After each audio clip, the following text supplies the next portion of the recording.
The sea is never silent.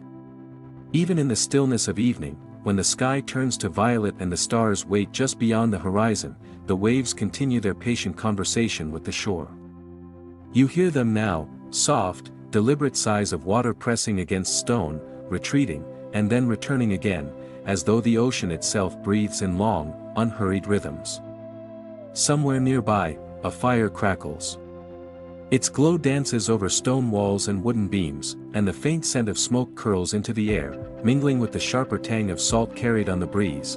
You are seated among others, gathered in the dim glow of the flame.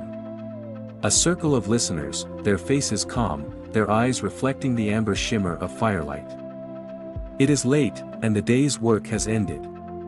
Some have laid aside their tools, others have slipped off their sandals and drawn their cloaks more tightly about their shoulders. The night is for rest, yet before sleep comes story, and in this gathering, stories are as precious as bread, as enduring as the tide. At the heart of the circle, a man, older than most, his hair silvered, his posture straight despite the years, unrolls a scroll upon his lap.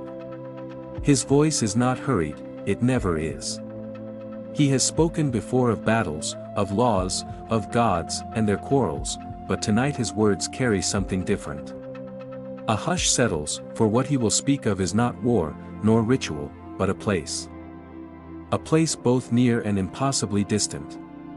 A place known not through sight but through memory, through fragments of speech handed from one generation to the next, Atlantis. You have heard the name before, perhaps only in passing, like the echo of a rumor. Yet in this moment, under firelight, it feels heavier, fuller, as though the syllables themselves have substance. The philosopher speaks the name with reverence and with care. His words come slowly, deliberate as the rhythm of the sea. He tells of an island that once was, vast and radiant, lying beyond the horizon where the waters deepen and the world seems to end. The sound of the waves outside seems to answer him, each crash and hush like an exclamation, or perhaps a question. You listen more closely. Could the ocean itself remember? The philosopher continues. He tells you that this tale is not fantasy. Not mere invention. It is, he insists, a memory. It is the story of a place lost, but not forgotten, its details preserved in the writings of those who came before. He does not ask you to believe blindly. Instead, he invites you to imagine, to feel the possibility, to sit in the tension between what is known and what is dreamt. He speaks of how this story first came to him through Plato, the great thinker, whose words linger still upon scrolls. Yet even Plato, he says, did not invent the tale but claimed it was passed to him through Solon, a statesman who had heard it from the wise priests of Egypt. And perhaps those priests, too, were repeating words that had traveled across centuries. From a time when memory itself was young, as you listen, you find yourself tracing the path of the story, like a thread winding backward through time. From this firelit room, to Plato's students, to Solon's travels, to the Egyptian priests who spoke of a catastrophe so great it reshaped the earth, and beyond them still, to a civilization that may have flourished and fallen before even the stones of Athens were laid. The thread stretches past the limits of what you can see, as though you are peering into the dark sea, trying to glimpse a shore that may or may not be there. What did Atlantis look like? The philosopher does not yet tell you in detail, that part of the tale lies ahead. Instead, he lets the mystery linger. He lets the silence between his words hold you, like the pause between waves. The unknown, after all, is what makes the story endure. You think of your own life in this moment. You are not a queen or a hero, not a priest nor a soldier. You are simply one among many, listening, waiting, letting the words soak into you like water into dry soil. And yet, is that not where the truth of history resides, not in monuments or battles, but in the hearts of ordinary people, remembering, wondering, carrying stories forward? The fire cracks softly, sending a shower of sparks into the air. The light glows against the philosopher's face, carving shadows into the lines of his skin. His voice grows quieter, softer, as though he too has been lulled by the waves outside. He reminds you that beauty is fleeting, power is fragile, and even whole nations can sink into silence. And yet memory can survive, riding on the breath of storytellers, hidden in scrolls, waiting in the minds of those who dare to listen. The sea beyond continues its rhythm. Close your eyes for a moment, and you can almost imagine it, a city rising out of the ocean's expanse, its towers gleaming with marble, its temples echoing with hymns, its streets alive with merchants, musicians, children. The image is faint, fragile, like a reflection upon water. But for a breath, it feels almost real. Then the philosopher speaks again. Atlantis, he says, was a place of wonder, a place of pride, a place of terrible downfall. His words hang in the air, weighted with both awe and sorrow. And though you are surrounded by others, though the fire warms your hands, you feel a quiet shiver trace your spine. For what is a legend if not a mirror, showing us not just the world that may have been, but the fragility of our own? The hush of the night deepens. Stars prick the dark sky, scattered like grains of salt across velvet. Someone beside you shifts, drawing their cloak tighter, though not from cold. Perhaps, like you, they are lost in thought. If Atlantis truly existed, what became of it? Was it swallowed whole by the sea, or scattered by the hands of gods? And if it did not exist, why then does the story cling so fiercely to us, century after century, refusing to fade? You realize, as you listen, that this is not only a tale of a vanished island.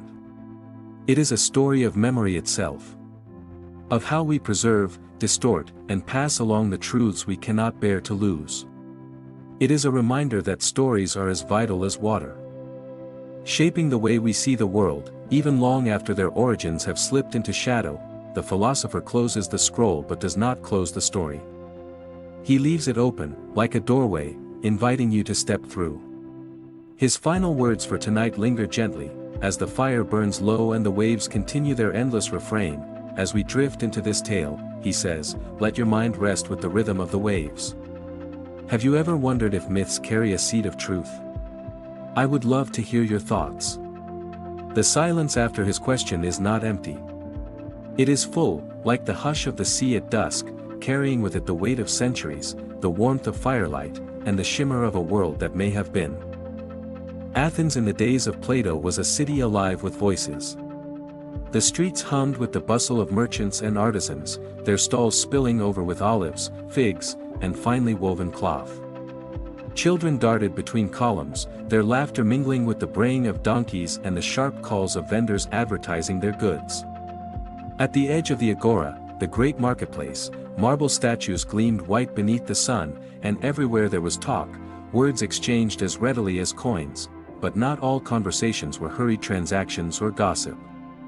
For in Athens, words themselves were treasures, and philosophy was the city's heartbeat. Step away from the crowded stalls, and you would find shaded courtyards where men gathered beneath olive trees. Their robes falling in gentle folds around them, their voices steady and deliberate. These were not idle chats.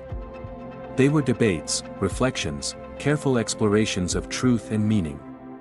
In such places, ideas were treated with the same reverence as gold. It was in this atmosphere, vivid, restless, curious, that Plato began to speak of Atlantis.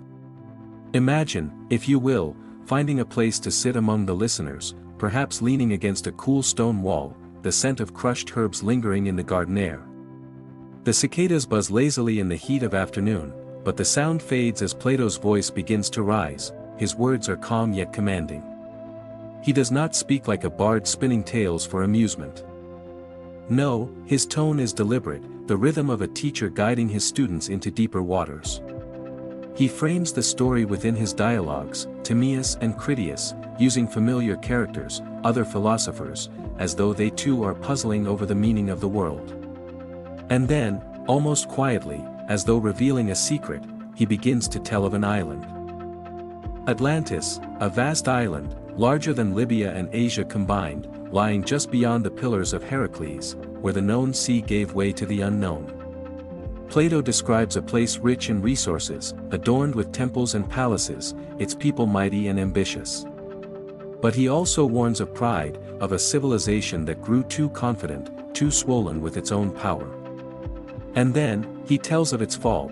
In a single day and night of misfortune, Atlantis was swallowed by the sea and vanished. You sit among the listeners, and for a moment, even the cicadas seem to pause. The story is grand, almost too grand, and yet Plato delivers it not as a dream, but as a record, as though it were a history passed down. Its truth carried across centuries.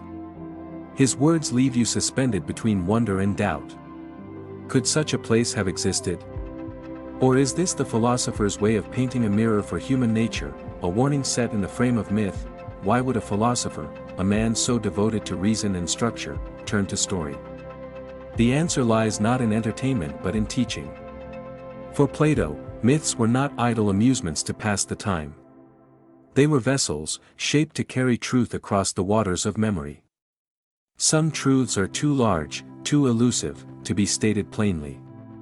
They require the cloak of story, where imagination softens the edges of lesson, making it both bearable and memorable. Think of it. When a child is taught not to touch fire, it is not through numbers or arguments, but through the gentle story of danger, of caution. So too with philosophy. To speak of the hubris of nations, of the fragility of power, is abstract. But to place these truths within the shimmering image of a mighty island sinking beneath the waves, that is unforgettable. Plato knew this. He wrapped wisdom in myth the way one wraps precious oils in clay jars, protecting them, ensuring they might survive the journey. And so the legend of Atlantis was not merely entertainment. It was a reflection, a question posed to all who listened: what becomes of civilizations that forget humility? What fate awaits those who grow deaf to balance, who reach too greedily, too high? As you listen to him speak, you feel the air itself grow heavier with thought. Around you, others lean forward, their brows furrowed, their lips pursed, caught between the allure of the story and the weight of its lesson. The garden is quiet but for Plato's voice, weaving memory, myth, and philosophy into one fabric. For a moment, let yourself imagine Athens in that hour, not just as a place of marble and sun, but as a living classroom. Perhaps a young woman listening from the edge, though seldom invited into the center of debate, hears the story too. She does not need to argue, to speak, to grasp the power of the words. She carries them in her memory, letting them join the many threads of stories told and retold in her household, stories that shape the rhythm of her days. You, too, carry them now. The rhythm of the sea is with you, the echo of Plato's voice layered upon it. His Atlantis is both there and not there, an island beyond sight, but not beyond imagination. Whether real or not, it is alive. Because it is spoken, and as you reflect, the deeper lesson stirs. Perhaps Atlantis is less about geography and more about the soul. Less about maps and more about memory. For in every city, in every life, there lies the temptation of pride, the risk of forgetting balance. Plato's myth whispers to you, as gently as waves upon stone, do not forget. Remember humility. Remember that all things, no matter how radiant, can sink if not tended with care. The breeze shifts through the garden, carrying with it the scent of time and dust. Plato's voice grows quiet, his tale lingering like smoke from an extinguished flame. Around you, the listeners remain thoughtful, silent, perhaps a little unsettled. Not because the story is frightening, but because it is so very possible, and now, as you sit with the echoes of his words, you might find yourself wondering, when you hear a story that feels larger than life, do you look for the lesson hidden beneath its surface? Do you sense that perhaps it was meant, in some quiet way, for you? If so, I would love to hear your reflections. Close your eyes and let yourself step across the threshold of time, until the sea mists part and a city rises before you. Atlantis. The word itself feels heavy, yet luminous, like sunlight glancing off water. You see towers glimmering, statues that seem almost alive, and broad avenues that stretch like ribbons across the land. But do not linger too long at a distance. Walk closer now. Let the stone beneath your feet be real. Let the city breathe around you. The first thing you notice is the air, warm, scented with salt from the ocean, yet carrying undertones of baked bread, of herbs crushed in mortar, of fresh fish sizzling on clay pans. It is a city alive with fragrance, for here both grandeur and simplicity mingle. The gleaming temples catch the sun, their marble steps worn smooth by countless feet, while beside them, stalls brim with figs, olives, and honey, tended by voices that call out prices in rhythms as familiar as the tide. Golden statues gleam along the wide canals, their surfaces polished until they mirror both sky and passerby. These canals are not quiet streams, but thoroughfares teeming with boats, flat, sturdy vessels carrying jars of oil, bundles of grain, and children laughing as they trail their hands in the water. Bridges arch over the currents, and from them you can gaze down upon reflections that tremble with every ripple. The water does not divide the city. It binds it. Threading one district to another like veins through a living body, walk further, into the markets. Hear the murmur of trade, the clink of coins, the barter of voices, the soft laughter of women carrying baskets heavy with produce. Bakers call out, their loaves fragrant with sesame, their ovens glowing red. Fishmongers arrange their catch on wet boards, scales flashing like fragments of light. Children dart between stalls, clutching sweet figs, while mothers scold gently, their voices a mixture of worry and affection. And always, above the noise, rises the hum of humanity, the soft reminder that splendor is never separate from daily life. Now lift your gaze to the heart of the city, where temples rise in terraces of marble and stone. Here, priests and priestesses carry offerings in bowls of bronze, their chants weaving upward like smoke. The air is perfumed with incense, myrrh, frankincense, cedarwood, blending with the salt of the sea. These temples are not silent, for worship here is woven into rhythm, prayers recited at dawn, processions at dusk, music swelling beneath gilded ceilings. Yet for all their grandeur, they are part of the same city that holds humble hearths, where women tend fires and children fall asleep to lullabies. Pause with me for a moment in such a home. The walls may not gleam with gold, but they are warm with the glow of lamps. A mother kneels by the hearth, grinding grain into flour with steady movements, her hands strong, her face lined not with sorrow but with the gentle fatigue of care. Beside her, a little one imitates the motion, palm pressed against an imaginary stone, laughter soft and high. In the corner, weaving looms clatter as older daughters thread patterns into cloth, garments for brothers, coverings for beds, fabric that will carry the mark of their hands long after the day's work ends. Do you see how even here, amidst a city of splendor, life flows in familiar currents? Weaving, cooking, caring, storytelling. A father may speak of the temple's gleam, of ships sailing to distant lands, but in the home it is the rhythm of bread rising, cloth stretching, and children sleeping that holds the truest pulse of the city. Atlantis is not only marble and gold, it is laughter in courtyards, lullabies in darkened rooms, the smell of stews simmering long into evening.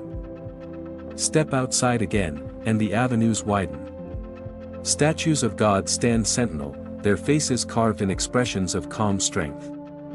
Alongside them, fountains send water arching into basins where children play and women draw pictures.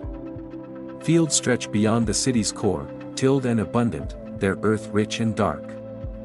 Farmers bend beneath the sun, their hands in the soil, their songs rising in rhythm with the work. These fields feed the city, just as the canals connected.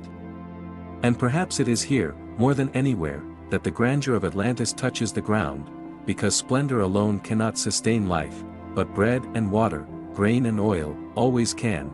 And what of the children of Atlantis? You hear them everywhere, splashing in fountains, chasing each other through temple steps, playing games of pebbles in shaded courtyards. Their laughter is timeless, for children's joy does not change with centuries. Imagine their wonder, growing beneath towers that gleam like sunlit cliffs, hearing tales of their city's greatness told by elders beside evening fires. Perhaps they believed, as children often do, that such greatness could never end. The women of Atlantis, too, carried the city upon their shoulders. Some walked the markets daily, their baskets laden with fruits and cloth. Others wove stories as surely as they wove garments, passing myths from one generation to the next. Perhaps one told her child of gods who guided the seas, or of the first king of Atlantis, Poseidon's son, who shaped the land with divine care. And when the work of day was done, and the lamps burned low, perhaps she whispered the city itself into memory, "This is Atlantis, shining and strong." Remember it. Do you notice how even in splendor, gentleness endures? We imagine Atlantis as golden towers and marble courts, but just as real, perhaps more real, are the quiet hearths, the tender moments of care, the hands that kneaded dough and soothed fevers. Without them, the city would be only stone. With them, it was alive, and yet, as you walk its avenues in your mind, you cannot help but feel a contrast. The magnificence towers above, but the gentleness flows beneath. The rulers of Atlantis may have measured their glory in gold and conquest, but its people, especially its women and children, measured it in the rhythms of daily life, the cycles of planting and weaving, of birth and care. Which is the truer legacy? The shining temples, or the quiet hearths? Perhaps both, inseparably, for one without the other cannot last. As the sun sets over Atlantis, the marble of its temples glows rose and amber. Merchants close their stalls, mothers call their children home, fires are lit, and the hum of the city softens. From a balcony, a golden statue reflects the last light, its surface aflame with brilliance.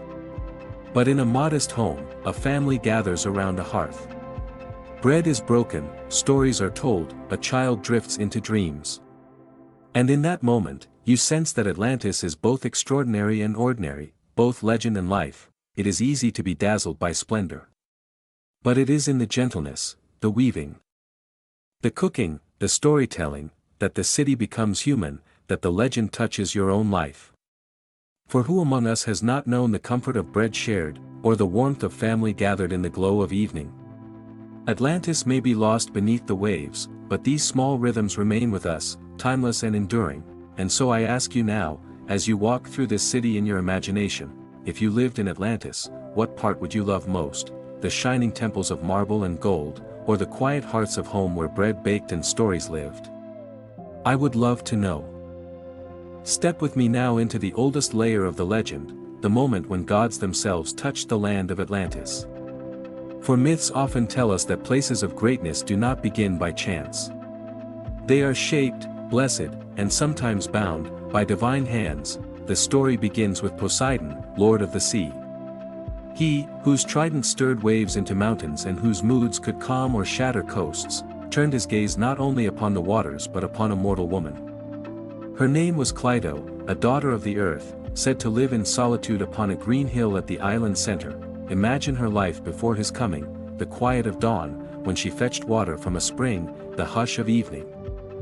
When she sat by her hearth, weaving cloth and humming to herself.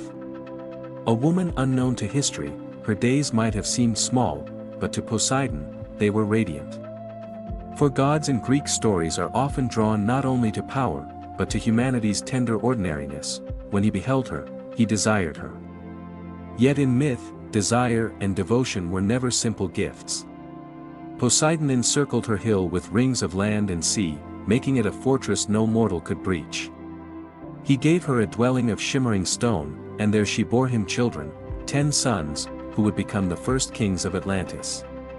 Divine favor had touched her life. But with that favor came weight, for her children were marked not as simple men, but as heirs of gods. The people of Atlantis grew beneath this blessing. They tilled fertile fields, raised shining temples, and sailed ships upon waters that seemed to bend gently to their father's will. The gods had given them abundance, gold in their rivers, silver in their mountains, and harvests that seemed never to fail. It was said that even the air was soft, the seasons kind, as if heaven itself smiled upon their land. Yet divine favor in Greek thought was never free of shadows. To be loved by a god was wondrous, but also dangerous. For where gods give, they may also demand, where they bless, they may also test. To live beneath such favor was to live always half in awe, half in fear. The Atlanteans knew this. And so they built altars at crossroads, laid wreaths upon temple steps, poured libations of wine into the earth before meals. They sang hymns at festivals, not only in gratitude, but in caution, hoping their voices might keep divine eyes gentle. For the Greeks believed that when mortals forgot humility, when pride grew too bright, the gods turned swiftly. A blessing left unguarded could become a burden. A gift sharpened into a test. Think of their festivals, those days when the city swelled with sound. Torches lit the streets. Children carried garlands of flowers, their laughter rising with the scent of burning incense. Musicians played pipes and lyres, and dancers moved in circles, their feet pounding like a heartbeat. At the altar, priests raised cups of honeyed wine and poured them to the ground, the liquid sinking into earth as if to feed unseen roots. People prayed not for riches, they already had those, but for balance, for mercy, for the gods to remember them kindly, and within these rituals, there is something deeply human. For who among us, even now, has not wondered if the gifts we receive carry hidden edges? The Athenians who first heard Plato speak would have understood this well. To be blessed with wealth might also be to inherit envy. To be gifted beauty might be to bear the burden of unwanted attention. And to be chosen by the gods was to live forever beneath the weight of their gaze. The sons of Cleito and Poseidon, born of both sea and earth, carried that weight more than any other. They were kings, entrusted with the rule of a land already marked as extraordinary. Their father gave them dominion, but also a task, to govern wisely, to honor the gods, to hold splendor with humility. Yet history, or perhaps myth, whispers that such balance was fragile. For pride can creep silently, even into the most blessed hearts. Pause here, and imagine yourself among the Atlanteans. Perhaps you are a farmer, your fields bursting with grain, your granaries full. Perhaps you are a craftsman, your hands working gold so abundant that it seems as common as clay. Each morning, you light a small fire. Place bread or oil upon the altar, whisper a prayer. Gratitude is easy, for life is good. But still, in quiet moments, do you not wonder, what will the gods ask in return? This was the heart of Greek piety, not fear alone, but awareness. Every gift was double-edged, every joy balanced upon caution. The people of Atlantis, like all who lived under the gaze of gods, knew that blessings were never entirely safe, and perhaps this is why their story endures, not simply as a tale of wealth and wonder, but as a mirror of human truth. For even today, when fortune comes our way, do we not sometimes feel its burden as much as its light? A sudden success can bring pressure. A newfound joy can awaken fear of loss. In this, the Atlanteans were not unlike us, their temples still rose gleaming, their festivals still rang with joy, but always, beneath it all, pulsed the knowledge that divine favor is as unpredictable as the sea itself. Poseidon's love created their city, his blessing shaped their fate. But his storms, too, could undo it. And so, the gifts of the gods were both wondrous and heavy. They built a city of splendor, yet tied it to stories larger than any human life. The people lived not only for themselves, but as characters within divine narratives, caught between gratitude and pride, between awe and fear. Perhaps this is the truest heart of the Atlantis myth, not merely a city lost to the sea, but a meditation on what it means to receive more than we can hold without trembling. To live blessed is to live burdened is to walk always with humility, lest the tide turn. So I ask you now, gently, do you think blessings from beyond always come with hidden burdens? Share your reflections, if you'd like. There comes a moment in many stories when brightness begins to dim, not with a sudden blow, but with the slow softening of light, the faintest cracks in what once seemed perfect. So it was told of Atlantis. A city born of divine favor, raised to splendor by the gifts of gods and the work of human hands, began, in time, to tremble beneath its own weight. Plato, in his dialogues, framed it as a lesson, that no greatness remains pure forever, that hubris, the overreaching pride of mortals, leads even the most radiant societies toward decline. But when I think of Atlantis, I do not picture only kings growing restless on their thrones. I imagine too the quieter unease that might have touched ordinary lives. For decline, like the changing of a season, is often felt first in the small corners of daily living. Picture the market streets. Once, they were filled with the laughter of traders, their stalls spilling with fruit, spices, and golden trinkets hammered into delicate shapes. The air smelled of honey cakes baking, of olives and herbs crushed beneath stone. But now, perhaps, there was an edge to the voices. The bargaining was sharper, the laughter thinner. Where once generosity was common, neighbors offering bread to strangers, now suspicion crept in. Whispers of envy carried more easily than songs of gratitude. It was said the kings of Atlantis, 10 brothers descended from Poseidon himself, began to hunger for more than stewardship. Power, once a sacred trust, shifted into desire. They built higher towers, gathered greater armies, stretched their hands across seas to claim distant lands. And within their people, that same hunger stirred.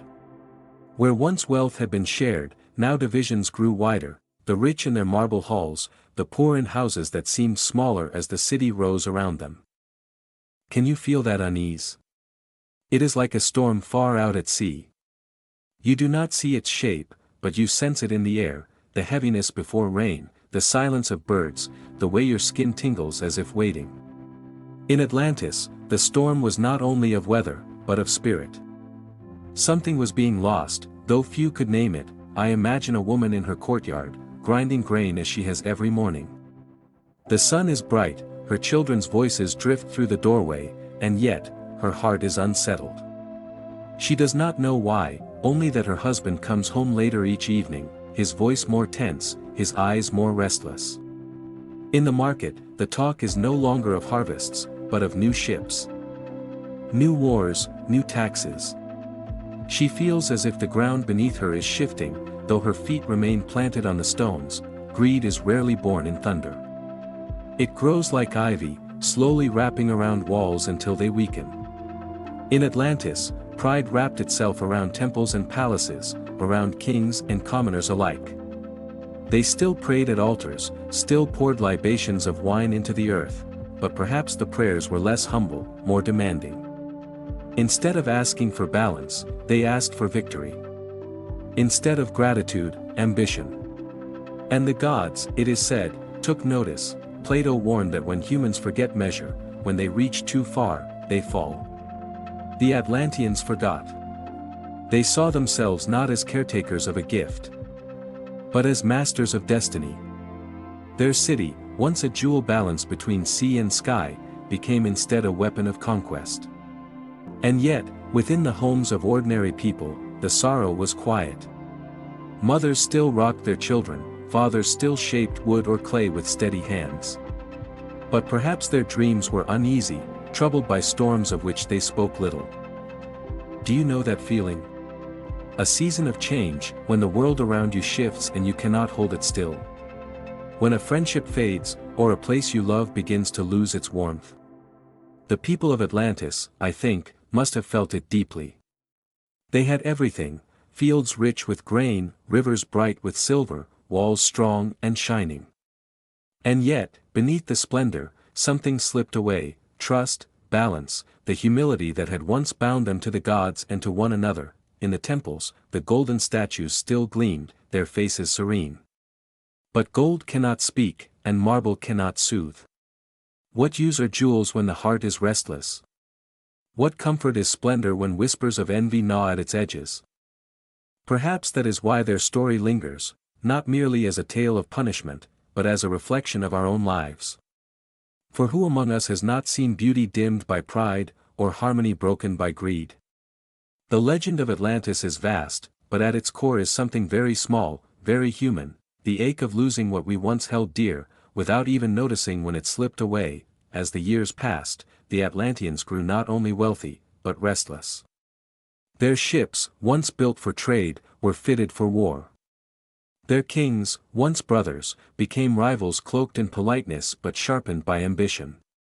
And ordinary families, those who wove cloth, who baked bread, who taught their children, were carried along by a tide they could not resist.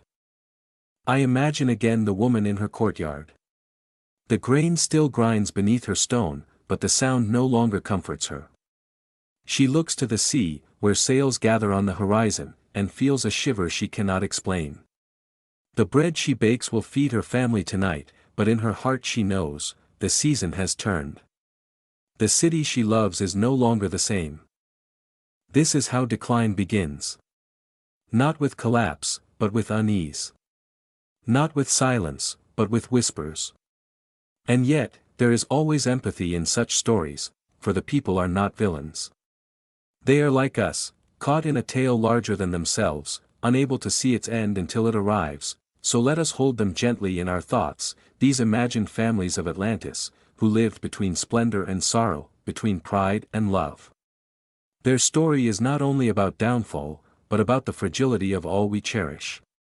Even the brightest cities, even the most radiant lives, can dim if we forget humility, if we let envy slip quietly through our doors, and so I ask you, softly, as the waves murmur against distant shores, have you ever felt a season of change, when something you love seems to slip away? I'd love to hear your thoughts.